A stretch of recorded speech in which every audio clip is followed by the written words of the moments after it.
All right, soccer under construction to wrap up Friday's edition of Morning Kick Around, and made this a segment all on its own, right? There seems to be soccer stadium news almost on a daily basis. Today, Miami FC, not Inter Miami FC. So, just for clarification, Yeah. but Well, actually, Rob, you have to be careful. I believe they like to be called the Miami FC.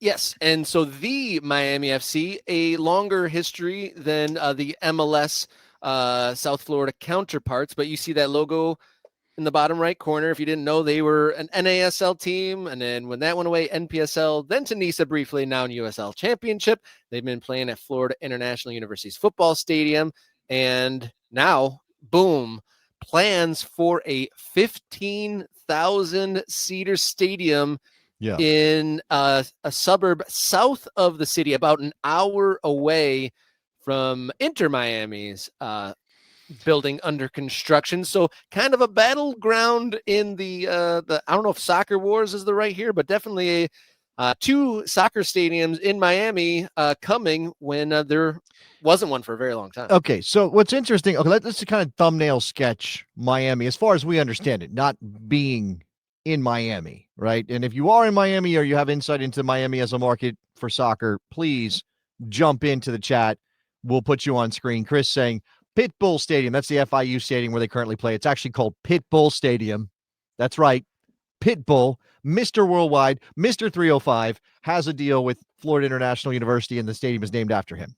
Or his stage name, not his real name, because his real name's not Pitbull, I don't think. Anyway, the deal in Miami is obviously Inter Miami is called Inter Miami, but they play in Fort Lauderdale, where they put up a stadium to replace the old Lockhart Stadium because they didn't have a plan yet in Miami proper. They wanted to get to Miami proper. Eventually, they found a place to the on the western side of the city, adjacent to the airport, on this golf course area, and it was a saga. It was a whole journey to get to that, and I covered it a lot on my old show, and people know that story, right? Uh, Miami FC has always been the alternative team, obviously playing at lower levels. They're backed by Ricardo Silva. He's the owner of the club. He's a guy that I believe has some interest in football, television rights, and things like that. And he's gotten Believe into the mix with the whole NASL lawsuit too, right? he was involved in that. He was sort of the sidecar guy for Rocco Camiso. All right, let's just maybe he was like Rocco's second in command. I don't know if that's the right way. Maybe like you have a superhero and then you have a sidekick. He's kind of the sidekick, Ricardo Silva. I'm Not sure to he diminish wouldn't the love hearing. man. I'm sure he wouldn't love Probably wouldn't love hearing it, but that's kind of who he was. Ricardo Silva is famous for a couple things in football and soccer. One of them is offering MLS $1 billion or something, some pretty big number to institute pro rel. MLS said, oh, no, thank you. And if you looked at the numbers and the math, pretty clear it was a bad deal, and MLS definitely shouldn't have taken it financially, regardless of whether or not you believe in pro rel. But Ricardo Silva wanted to make noise. I think he also took MLS to the court arbitration for sports over some of this stuff. Like this is who he is. He is sort of, again, a Rocco Camiso-like figure. Miami FC has kind of become a secondary player in the saga because initially they were part of NASL. You break away from USL. You're trying to be more independent. You're trying to go bigger. Obviously, we had a story that ended with the league trying to challenge MLS. Bill Peterson involved, if you remember that history, their former commissioner.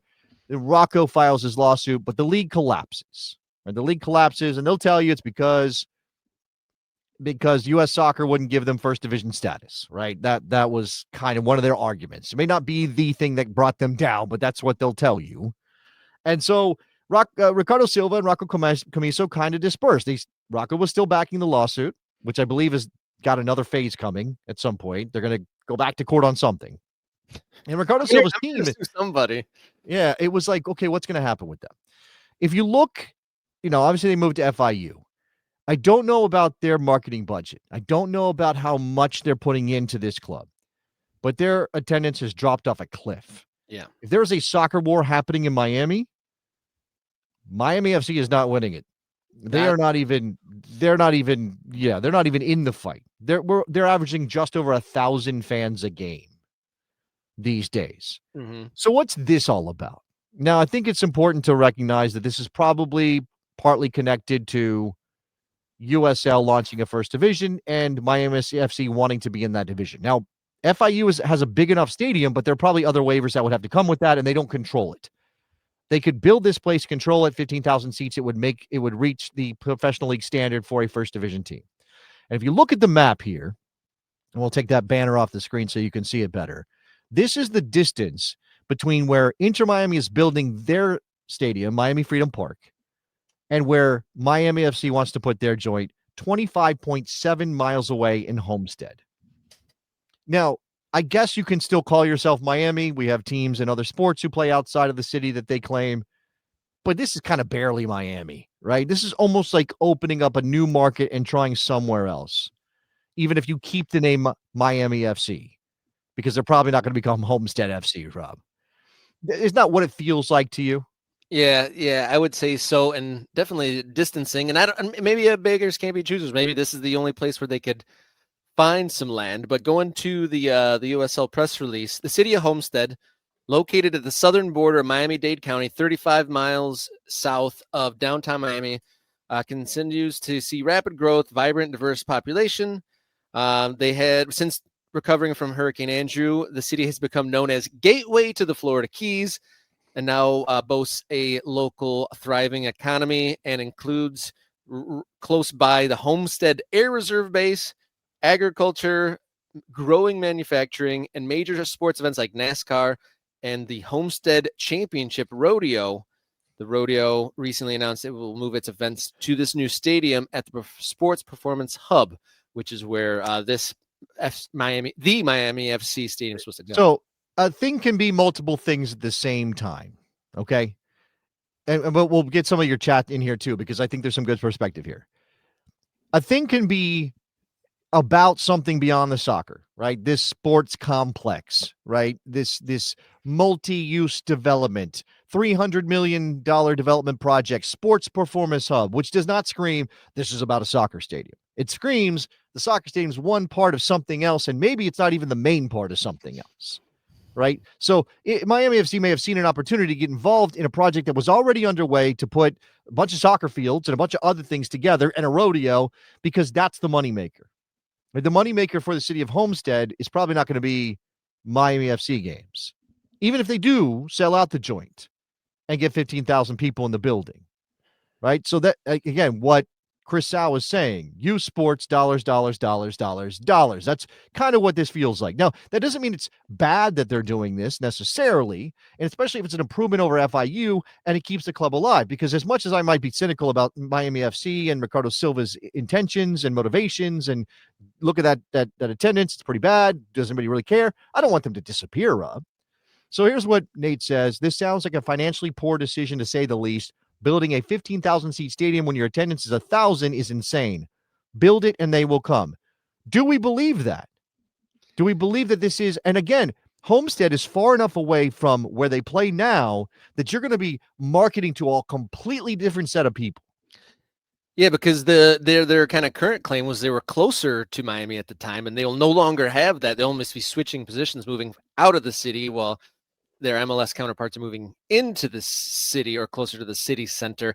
It's going to be difficult. I think we'd need to see some follow-up announcements that some other thing is happening, or they're turning over a new leaf in some sort, or having some sort of other big change, because to go from 1,000 or up highest, I think they said recently, is 1,500, obviously a dwindling fan base, obviously a new stadium is a big change, but other than like, they build it, they will come. What is the motivation for folks to change from the pink jersey, or even migrate from where they were playing at Mr. Pitbull Stadium? Yeah, look, they're going to have to be really smart about this. And we spent that time in Albuquerque where they don't have any competition, right? And we've talked about what it takes to build a community around Portland Hearts of Pine, where they were sort of starving for a team to call their own that wasn't, say, a minor league baseball or hockey team. Right? Who's hungry in Miami for this? This is a different kettle of fish. This is a different prospect, but you're going to have to be very conscious of building a community, and you can't be thinking we're an international club.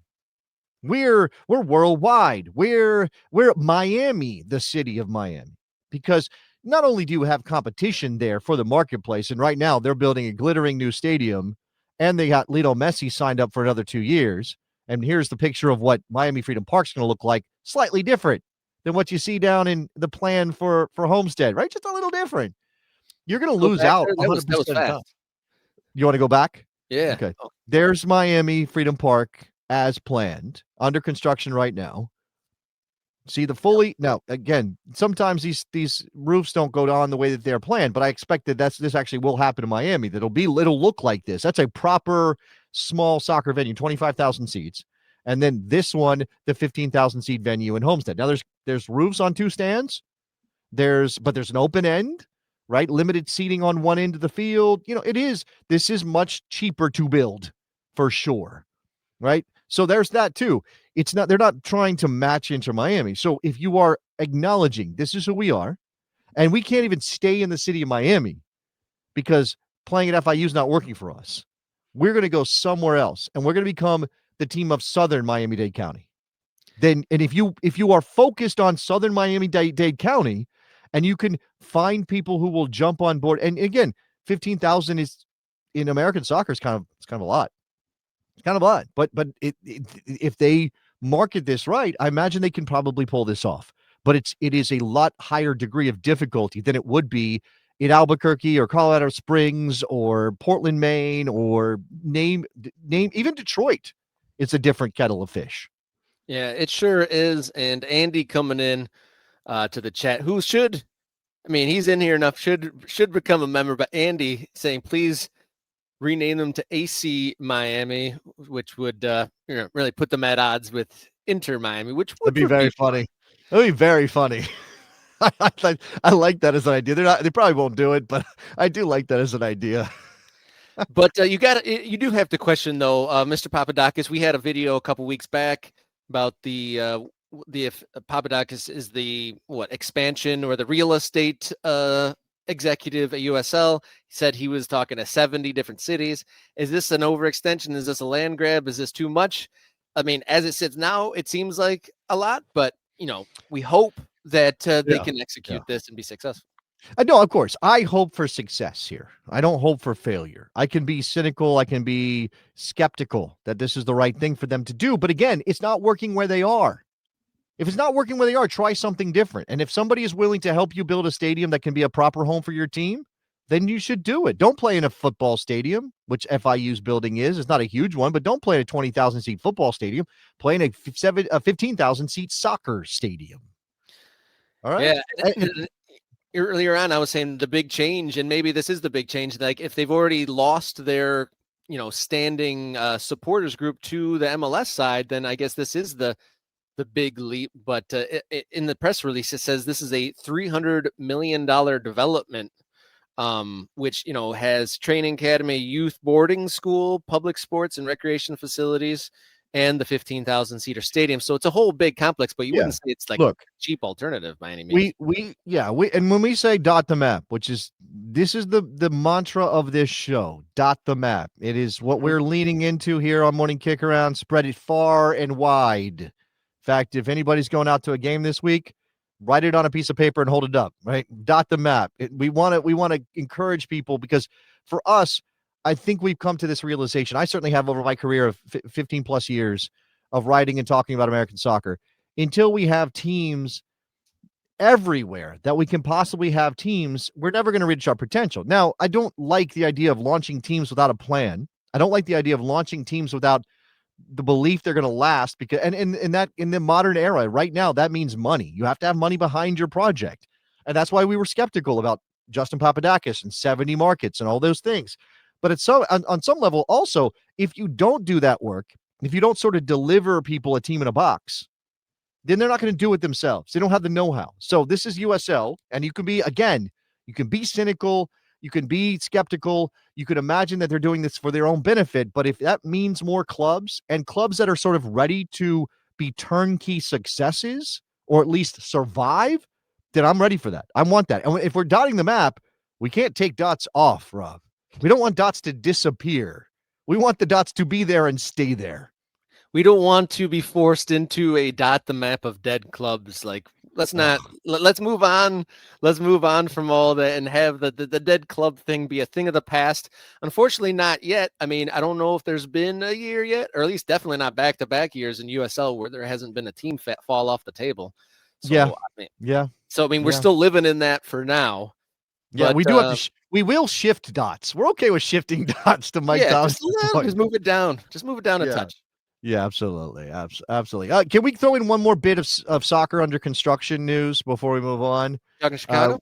yes, in Chicago, news out of Chicago, Chicago Sun-Times reporting yesterday that the Chicago Plan Commission has approved the plans for the $650 million soccer stadium at what's called the 78. This is the first step. This is called first approval. You know how this works. Red tape is like multi-layered. You don't get just one level of red tape. You got to go through many levels of red tape. There was public comment. There were people from the neighborhoods of Chinatown and Bronzeville who weren't too happy with how quickly this is all happening. This Angela Lynn, co-president of People Matter, if the community doesn't even know this is happening, I think there needs to be more community engagement. So she's saying that this is sort of a surprise to the people of the neighborhoods that surround the 78 where they want to build this stadium. This has been long vacant land, though. So I imagine you kind of have to be aware like something might happen here. We've already talked about there being a reduction in the commitment to some of the public elements of this. Mm-hmm. I could tell you what was in the plan that was approved. So this is something, whoever related Midwest, I guess they're the people that presented this as part of the process. They presented what would be included in the first phase. So phase one, 3 acres of sports fields, water taxi stop, public parking, Divvy bike stations. Imagine Divvy's the bike share in Chicago. Yeah. More than 1,400 feet of public accessible riverfront space, 1.5 miles of bike trails, and 2 temporary surface parking lots. Again, I think that's a reduction from what was originally committed to, but yeah. I don't know. Again, red tape and all these things. Want to make sure that there's, you're never going to get 100% of people, Rob. That's just impossible. But if they're taking this step and the engagement happens and we all can get over to a place of like, okay, this looks like a good thing for the people of the area, and it looks like a good thing, obviously, for Chicago and for soccer and for the Fire. Let's go. Let's go. Can't wait to see what happens there in Chicago. Nothing simple and straightforward in downtown development, let alone in Chicago. And I think that's probably where we leave off today. We'll maybe go in some more depth in the Chicago stuff next week, but we are jam-packed with great guests next week. Every single day we have at least 1 or 2 guests every single episode next week. Do you want to tease any of those? Should we tease them, or is that like risky? Is that risky? Because you never know. Seems pretty firm. But hey, we got a second super thanks. Thank you to Luke for making it number 2. And I didn't even know this. So yeah, my wife trying to introduce a meet and greet with Justin Meram. That's incredible. Justin Meram, Michigan soccer legend Justin Meram, if I'm remembering my history correctly. Iraqi international Justin Meram.